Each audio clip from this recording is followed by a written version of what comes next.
tu ciudad te ve tal como sos. Compartimos tus lugares y costumbres, nos ves.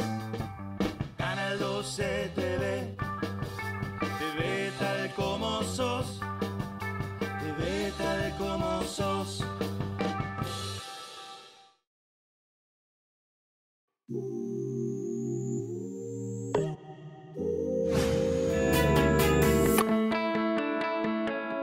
Hola amigos, en una nueva semana de Cátedra al Aire, este programa semanal que busca pensar, mostrar lo que hacen los dirigentes políticos, las instituciones intermedias, las asociaciones civiles, mostrar un poco qué hace nuestra comunidad. Hoy tenemos un programa muy especial, muy complejo para mí, un desafío, dado que yo no soy periodista, con una persona que está en el medio de una tormenta, que es muy conocida por todos ustedes. Le queremos dar la bienvenida, Mariví Das Neves. Bienvenida. Muchas gracias. Gracias por estar. Por la invitación. No, por favor, hacía mucho tiempo que no estabas en la prensa. Para mí es una alegría que me hayas dado la oportunidad de volver a los medios y que sea con este programa. Y bueno, vamos a tratar de hacer el mejor programa que podamos. Mariví, vamos a empezar con temas más bien generales. La primera cosa que le preocupa a los estudiantes de ciencia política, a periodistas, es el tema de los candidatos y las trayectorias partidarias. Das Neves es un líder que se caracterizó por, en un corto plazo, cambiar 3 partidos y tener éxito en los 3. Esto nos enseña que la época de las identidades partidarias, que las pertenencias partidarias terminó, se inicia una nueva etapa en donde radicalmente lo que importa es la persona y no en qué partido está. ¿Qué balance haces de eso? Bueno, mira, yo me remontaría un poco al 2001. Yo creo que el 2001, más allá de la crisis social que vivimos en el país, desde las ciencias políticas, podemos observar cómo fue una crisis político-partidaria. El 2001 fue clave para la ruptura de la credibilidad entre la sociedad y los partidos políticos. Los partidos políticos como semillero de cuadros políticos, plataformas electorales, plataformas de gobierno. Yo creo que el 2001, con la ruptura también del bipartidismo clásico de Argentina, de la UCR y el PJ, ese bipartidismo que estuvo durante años, dentro de lo que fue el paradigma político argentino, ese 2001 rompe con ese paradigma, rompe con ese bipartidismo y rompe con la credibilidad de los partidos políticos y con su sentido de ser.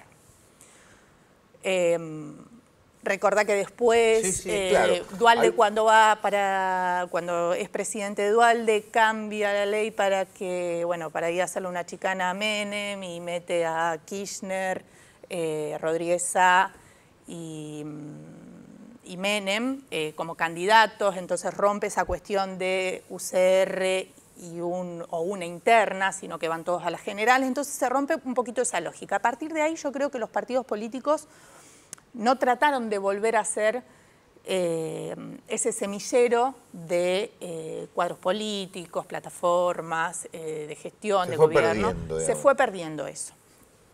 Y la gente empezó a ver otras cosas para poder elegir entre candidatos.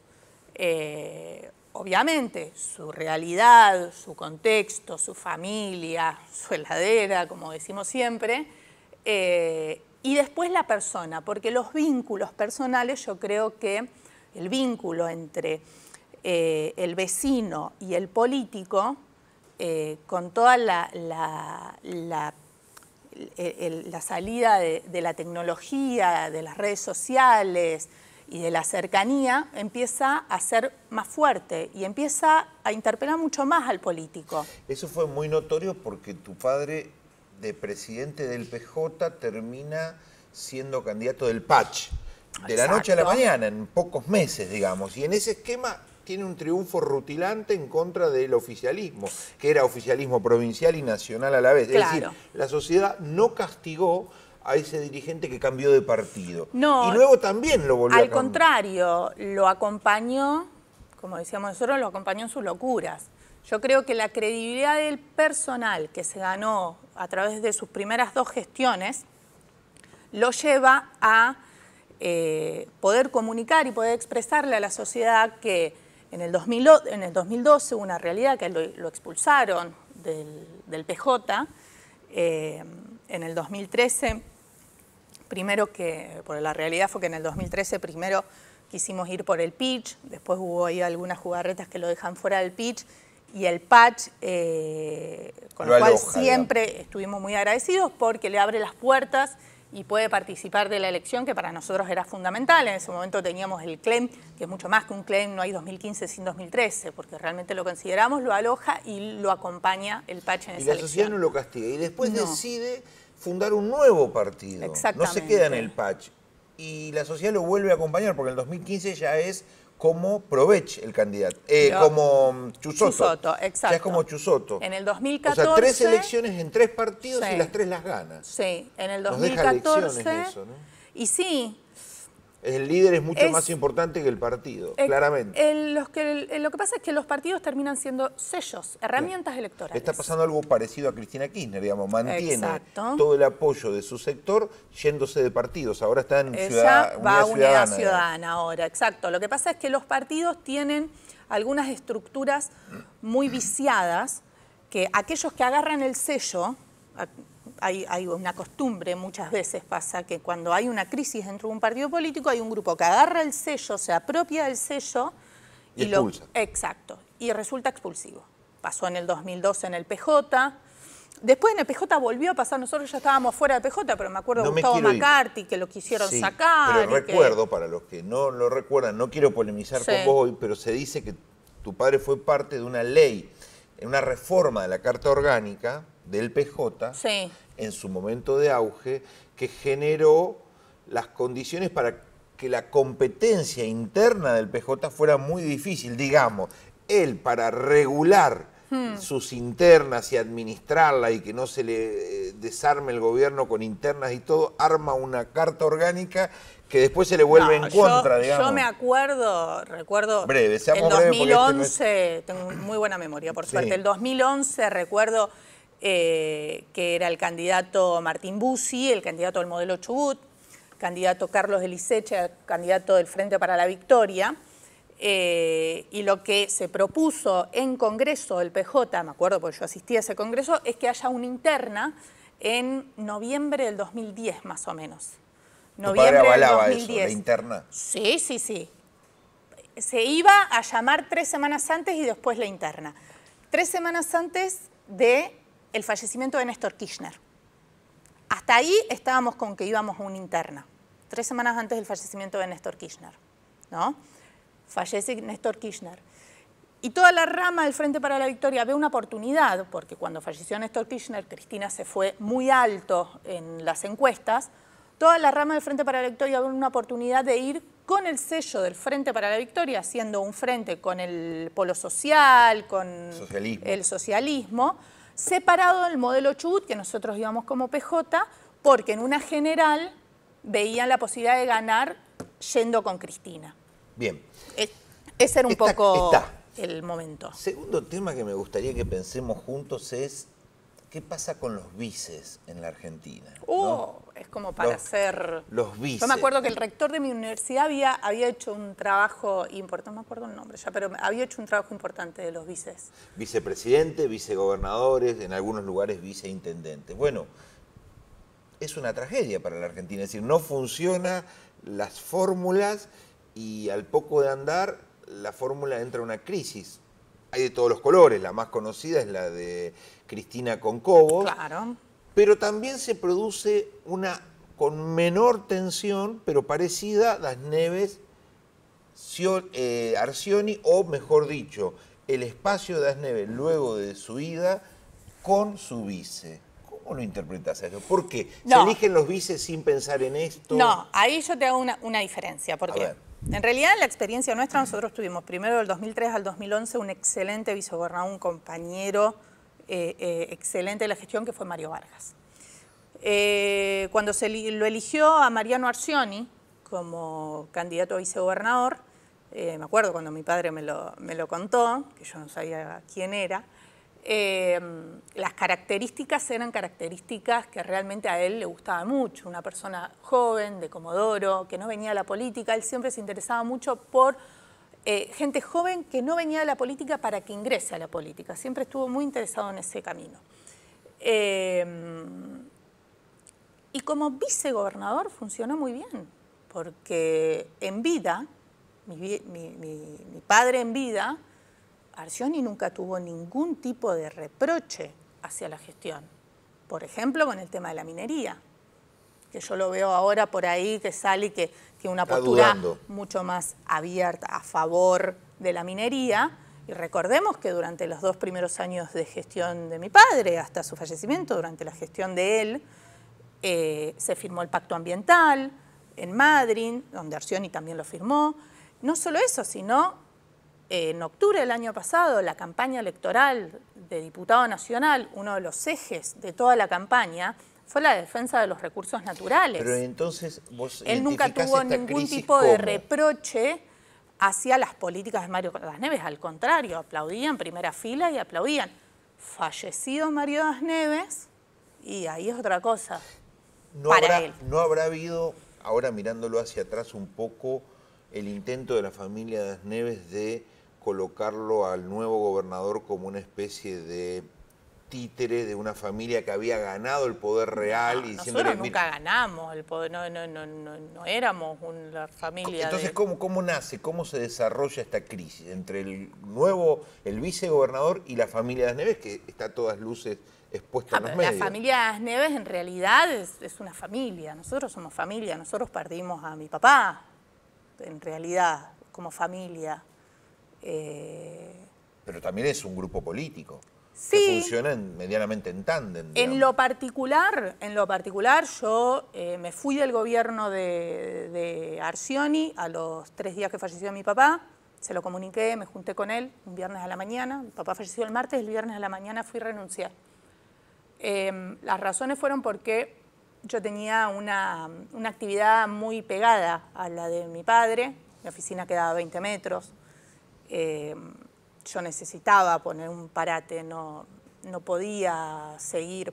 La verdad que fue muy fuerte para mí y sigue siéndolo y necesitaba un break. Sí, se siguió muy bien las relaciones. De hecho, recuerdo a fines de enero más o menos, cuando había varias fiestas populares en la cordillera, mi madre, a pedido de Mariano Arcioni, mi madre lo acompañó a distintas fiestas populares en una clara muestra de apoyo a su gestión, cosa que hicimos desde el día 1. Permitime que termine. Sí, por favor. Después, bueno, en ese momento ya estaba Mamarelli como jefe de gabinete, que fue su primera medida, sacarlo a Jerónimo García, que en lo particular, y se lo he dicho al gobernador, para mí fue un error sacarlo al otro día a Jerónimo García, que era una persona que conocía el Estado, que conocía la situación en la que estaba, que conocía a los actores. Allí el conflicto. No sé si nace ahí. Yo creo que ese fue un error, que de hecho el otro día leí que prácticamente lo reconoció ahora, que pasó un tiempo. Mamarelli en enero, febrero hace unas declaraciones terribles diciendo que esta provincia no sé qué, que él era el peor gabinete, que eran los peores ministros, algo que realmente molestó. No a la familia, molestó a todo un grupo político que viene trabajando hace mucho tiempo en este proyecto, que fue ratificado en las urnas muchísimas veces. Y después hubo medidas que fue tomando Mariano Arcioni que no tenían que ver con lo que era el proyecto político de mi padre. Por ejemplo, el pago escalonado. Pero espera, Mariví, el pago escalonado es la consecuencia de una provincia que duplicó su planta de personal en 20 años. Sí, bueno, pero duplicó su planta personal, pero triplicó cuadriplicó la infraestructura en la provincia. Sí, pero las cuentas... Hoy en día vos vas a cualquier pueblo del interior y tiene un centro de salud, tiene una escuela de nivel inicial, de secundario. Bueno, pero eso también es personal. O sea, personal administrativo, son docentes, son policías, son más docentes, son más policías. Vos lo que me estás diciendo es, duplicamos la planta justificadamente para brindar servicios. No. Esa es otra discusión. Se cuadriplican los servicios. En el 2003 el interior estaba totalmente abandonado. Total, Pero- no había centros de salud, no había vivienda, no había construcción, no Pero había la crisis escuelas. de los salarios y la crisis financiera, Mariby, no la inventa Arcioni. Es una bomba que explota en las manos de Arcioni, pero que venía a duras penas sosteniendo Mario Dasneve a costa de deuda externa en dólares Arcioni, y tapando convengamos huecos, que ¿o no? es el mismo proyecto, o supuestamente es el mismo proyecto político. Sí, pero digo, la Arcioni crisis iba todos los financiera. días a la privada, yo lo Sí, veía todos pero los días por- sentados pero ahí, por él estaba al supuesto. tanto de todos los números y al tanto de todas las políticas. Eso por un lado. Por otro lado, la provincia no es una isla, está dentro de un contexto nacional que lo vivimos todos los días y una crisis económica feroz que vive el país. Chubut no es una isla, Chubut está inmersa en un mercado económico terrible. Por otro lado, los 2 primeros años de mi padre, el barril de petróleo, nosotros cuando llegamos, el barril de petróleo, que es una gran porción, o sea, las regalías petroleras, una gran porción del presupuesto total de la provincia, nosotros lo recibimos a 40 y pico. Hoy están valores altísimos estos últimos meses, desde febrero Sin hasta duda. ahora. Entonces, Pero- y ni hablar de la deuda con la que nos encontramos el 10 de diciembre del 2015, que nos encontramos con una deuda que nos había dejado Bien. el gobierno del Frente para la Victoria gigante. Entonces, Este no es un hay debate, es una entrevista. por Por supuesto. lo tanto, vos tenés todo el derecho de explayarte y está muy bien que lo hagas. Pero, ¿hasta dónde llega esta crisis entre el vice y el movimiento político del dasnevismo? ¿Esta crisis es irreconciliable? ¿Es una crisis que está dentro de una convivencia del Chusoto? ¿Qué va a pasar en los próximos 7, 8, 10 meses con estas grietas evidentes? Yo hoy en día no me siento parte del partido de Chubut Somos Todos. No soy parte de ninguna de las... no soy parte de la conducción ni de las nuevas autoridades, ni locales ni provinciales.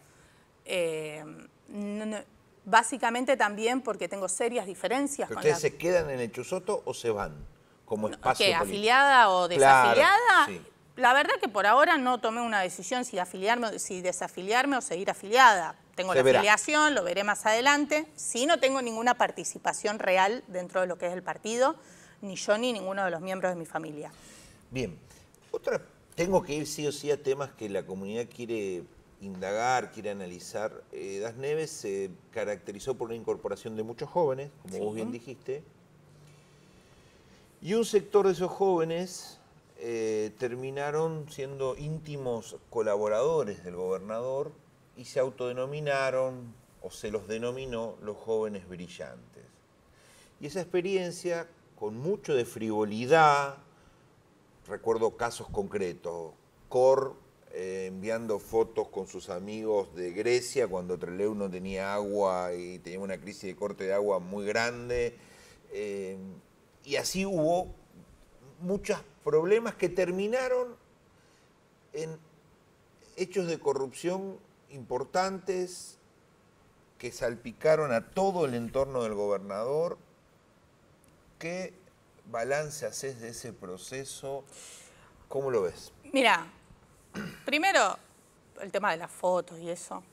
De la frivolidad, de- ¿no? No sé si llamarlo frivolidad, porque uno en su vida privada, si quiere subir a las redes sociales o no subirla, puede estar de acuerdo o no de acuerdo, pero no es un delito tomarse vacaciones y subir una foto de las vacaciones que se tomó. Eso no es un delito, sino Peter Robledo, Mauricio Macri mismo y un montón de otros políticos que salen de vacaciones, se sacan fotos, las suben a las redes sociales, estarían complicados. Así que eso lo saco un poco. Después, puntualmente de los casos que existen y que toda la sociedad los conoce, que son la causa Embrujo, Revelación. Bueno, ayer hubo allanamientos en la casa de la ex secretaria de Ministra de Acción Social, ¿no? Ministra de Acción, sí, pero el último cargo que tuvo con Arcioni importa, era huichaqueo estamos hablando. huichaqueo, Huichaqueo. sí. La justicia está actuando, bienvenido sea que la justicia actúe, que investigue, el Ministerio Público Fiscal está investigando, estamos en los meses todavía de las investigaciones. Las prisiones preventivas en algunos que otros casos por ahí pueden llegar a ser cuestionables, yo la verdad... Sí, pero este no es un debate jurídico porque no estoy preparado y no tenemos tiempo. Es una Sí. pregunta de qué balance haces de lo que le pasó a esta generación? Si vos considerás que son la familia de No Neve veo, víctima... no veo una generación. Vemos, Un por grupo, ejemplo, grupo. empresarios que generacionalmente no tienen nada que ver con los sub-40. O sea, por ejemplo, no lo ves a Carpintero, a Cor, a Guillor, Ellos digamos, no- como una ellos, generación de primero, funcionarios. ellos no tienen ninguna condena. Están imputados, ¿Pero qué por lo cual pensás de están ellos? están en un proceso de investigación. Yo no soy quien como para dar un veredicto de no tengo los expedientes, no sé las causas. Todas causas relacionadas a la administración de tu padre. Son todas causas relacionadas a la administración de mi padre. He visto las declaraciones de los abogados que dicen una cosa, los fiscales dicen otra. Se está resolviendo y estamos en el proceso de investigación. Sí creo que lo que no ayuda en absoluto a la resolución de estos casos es el show que se monta muchas veces en este tipo de casos. Yo lo viví en persona cuando allanaron la casa donde vivo, cuando allanaron mi casa, que se me apareció el ministro Mazzoni a las 7 de la mañana, que no tenía nada que hacer porque el Ejecutivo, él es un ministro del Ejecutivo, no tenía nada que hacer. Ayer veíamos los allanamientos de Cristina, que para mí también hubo muchísimo show en esos allanamientos, 48 camionetas así en una calle, bajándose todos vestidos de tortugas ninja, me parecía demasiado. Pero bueno, más allá de eso, no veíamos a la ministra de Seguridad, Patricia Bullrich, entrando a los allanamientos. En mi caso... Es un tema secundario ese, ¿no? No te creas que es un tema O sea, secundario. es un tema porque importante para quien lo sufre. ¿Y qué por te parece? supuesto, Yo pero tenía para dos una criaturas por supuesto, adentro de por mi supuesto. casa. Uno con bronquiolitis, que no Sí, lo podía sacar sí. a ningún lado. Y Pero hay una Mazzoni entrando sociedad en mi que está casa. esperando. Está bien, pero yo te hablo de todo lo que está pasando. La sociedad espera que se resuelva y la justicia tiene que trabajar. La que tiene que trabajar es la justicia. ¿Vos sentís el Ministerio que Público vos Fiscal. dejás, digamos, tu versión es dejar todo en punto suspensivo? No hay un balance de... No, como yo creo puntos que suspensivos, se equivocaron, pero yo no soy quien para decir, eso lo tiene que detectar la justicia. Tal vez en materia no? de delito, ¿no? Pero Y vos sí. en materia de evaluación, como compañera de ellos, de trabajo diario, de toda esa generación, Cuando vos no vea- haces un balance... No, cuando vea yo la resolución de los casos, no lo que me dice la letra molde de un diario, no, cuando vea la resolución de los casos por los fiscales, por el juez, Ahí verás. Ahí veré y ahí evaluaré, Bueno. porque en estas cosas hay que ser claro y hay que ser firme en esto, porque si no se monta todo un show, hay familias detrás de esto, hay gente, hay familias, hay hijos, hay Está chicos, claro. entonces no se puede ensuciar y avasallar por esa sed de venganza social o de venganza política. Hoy miramos las querellas. Sí, No es casualidad, no. querellantes de las causas. Los querellantes son Blas Mesa Evan, Gabriela Dufour, Alejandra Marcilla, Conde, vi ahora que también es querellante. Raro.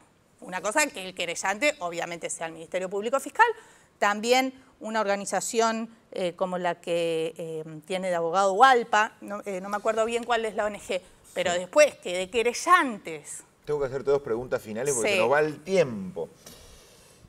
La persona que cuidó a tu padre, además de vos, por supuesto, de tu familia, que estuvo más cerca de tu padre durante años y que todos lo vimos carne y uña, fue su secretario privado. Su secretario... La persona que cuidaba a mi padre fue mi madre, eso primero. Sí, pero me Entonces, refiero a la gestión, en está la bien. administración, los viajes, está bien, los pero aviones... por ahí se puede llegar a malinterpretar, porque Perdón, cuidar no. tiene que ver también Me con la refiero- salud. No, claro, Pero- me refiero a la tarea diaria Sí, durante que trabajaba años con él, íntimo. sí, totalmente. Esa persona hoy tiene serios problemas para justificar Él fue el que me decepcionó. su riqueza. Él fue el que me decepcionó. Una persona que viaja durante Ahora años... estamos hablando del mismo, ¿no? Porque Sí. capaz que estoy... Vos decís, Mario Dasneve y la familia nunca vieron nada. No, ¿vos estabas hablando de Diego Correa? Sí. No. Yo de Diego lo conozco hace muchísimos años y conocía su casa acá en Trelew, sabía que tenía una casa en Quilmes, donde viven sus hijas y su camioneta, y realmente, y te lo juro por mis chicos, nunca más le conocí otra cosa. El otro día leí en el diario que ahora encontraron unos campos en la cordillera. Yo soy la primera sorprendida. Mariví, por último hay un tema de la ciencia política para salir un poco de esto que es muy duro y no tenemos tiempo, este es un pequeño programa. viene un tema delicado que no sé bien cómo tratarlo y que me gustaría que me ayudes, que tiene que ver con la privacidad o la publicidad del estado de salud de nuestros líderes. Sí. Cualquiera de nuestros líderes. En este caso vamos a hablar del caso del ex gobernador Mario Das Neves, pero es un problema a discutir en todo el mundo. ¿Hasta dónde es un tema privado? ¿Hasta dónde amerita un informe público? ¿Qué balance haces sobre eso? La familia Das Neves se opuso siempre a informar a la legislatura sobre las licencias, los motivos, el Estado. ¿Cómo es ahí esto? estás errado. ¿Cómo lo analizás? Mi padre jamás se opuso a informar nada, al contrario. Él anunció en conferencia de prensa su enfermedad durante la campaña. Él anunció que se iba a operar cada vez que la operación fue programada, porque también hubo un par de operaciones que no fueron programadas y que se resolvieron de un día para el otro. Pero cada vez que hubo una operación programada, se avisó. Cada vez que se iba a tomar licencia, se avisó. De esa experiencia, para irnos un poquito más en general, ¿vos creés? Lo que pasa es que la legislatura, cuando vos me nombras la legislatura, yo recuerdo proyectos que mismo diputados opositores, me acuerdo el discurso de Florencia Papayán y otros diputados oponiéndose al escarnio que se quería hacer. Cuando a él le dieron el alta, cuando a él del hospital, en el Hospital Austral, después de las operaciones, había un comunicado que redactaba, el Hospital Austral tiene una oficina de prensa, había un comunicado que redactaba la oficina de prensa y nosotros lo publicábamos. O sea, siempre se manejó, y para mí se tiene que manejar así. Siempre hay que poner se manejó. una nueva ley que tenga que ver con estos temas. Necesitamos una normativa más clara para analizar. Pasó el caso de Chávez, pasó el caso de muchos líderes que tuvieron una enfermedad, lucharon contra ella con mucha dignidad en muchos casos, y en el medio gobernaban, ¿no? Y como a cualquier persona le pasa, de que tiene una enfermedad y tiene que seguir trabajando. En el caso de mi padre, él dijo que tenía la enfermedad previo a la elección y algunas sí lo votaron y a otros que parecían muy sanitos no los votaron. Por algo también será esas cosas. Y quedan rencores después de eso. Después de un tipo que ganó 11 elecciones consecutivas. 11 elecciones consecutivas y 3 veces gobernador. Quedan muchos rencores y mucha envidia después de eso. En el caso puntual, que me lo sé de memoria, porque yo era, por ejemplo, en el caso puntual de mi padre no tenía un médico. Tenía un montón de médicos. Entonces, por ejemplo, yo recuerdo periodistas... de prensa totalmente. Pero no estaba obligado. No. Mi pregunta es, ¿necesitamos una norma para que en el futuro los intendentes... Pasa que es muy delicado eso, porque cuando vos te metés con el tema de, por ejemplo, en el caso de una enfermedad como el cáncer, y un tratamiento como el cáncer, vos tenés oncólogos que trabajan, oncólogos, médicos generalistas, si después es cuestión del hígado tenés hepático, o sea, tenés un montón de médicos que trabajan. ¿Cuál es el médico que habla? Un médico si tiene que hablar, por ahí no sabe de alguna otra patología que tiene, o sea, yo te lo digo porque lo viví en carne propia, yo me acuerdo de ir y decirle al oncólogo, mirá, ¿podés salir a declarar esto, qué sé yo? No, porque yo no sé lo que le dijo el médico generalista. Entonces, hay todo. Entonces, por eso hay una oficina de prensa, en el caso de mi padre, había una oficina de prensa del hospital que era la encargada de hablar con todos los médicos y decir, bueno, listo, este es el parte. Que era lo que nosotros decíamos. Tampoco se puede hacer un parte diario en una enfermedad. Claro. Cualquier persona que sufre una enfermedad de esas características y está en un tratamiento sabe que no se puede hacer un parte diario. Tampoco vos podés, por una cuestión mediática, yo recuerdo estar en el hospital con mi padre y que haya periodistas acá llamando desesperados. Un día atendí el teléfono de la habitación y un periodista me habían derivado desesperados, ¿viste? Cuando nosotros comunicábamos. Tenemos que terminar. Me quedan 20 temas en el cuaderno. La gente que me mandó preguntas, le pido disculpas, no hay ningún filtro. Quiero decir que Mariví Neves en ningún momento me censuró, ni el canal, ni nadie, para nada. Ya no sirve Lo más. que no pregunté es porque no tengo tiempo y porque hablas mucho y me cuesta llevar adelante la entrevista. No es sí, soy muy mala resumiendo. No haya tocado otros temas.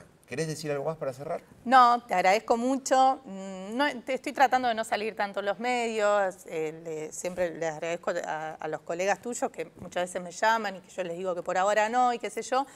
porque, bueno, estoy más resguardada, estoy tratando y yo siempre me comunico mucho por las redes sociales, mis redes sociales, que lo considero también un medio de comunicación, pero siempre he sido una persona muy amable conmigo. Me gusta venir acá porque vos sos de un partido político que no es el mismo que el mío, tenés una ideología distinta a la mía, entonces me gusta eso. Vine en el 2016, cuando era funcionaria y... La pasamos bien. La pasamos bien y me parece un espacio muy lindo para hablar. Gracias, hasta la semana que viene.